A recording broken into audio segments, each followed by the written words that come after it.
జనాభా పెరుగుతుంది, 1,00,000 కోట్ల ఆదాయం ఉన్న రాష్ట్రం 3,24,000 కోట్లు అయింది అధ్యక్ష. మాటలకే పరిమితం అవుతున్న ప్రభుత్వాలు. నేను ఏ ప్రభుత్వాన్ని విమర్శించదలుచుకోలేదు అధ్యక్ష, ఎందుకంటే మధ్యతరగతి వాళ్ళు, సామాన్యులు చచ్చిపోతున్నారు అధ్యక్ష.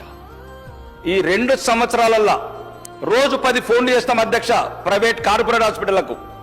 10,000 తగ్గించండి, 20,000 తగ్గించండి, 30,000 తగ్గించండి.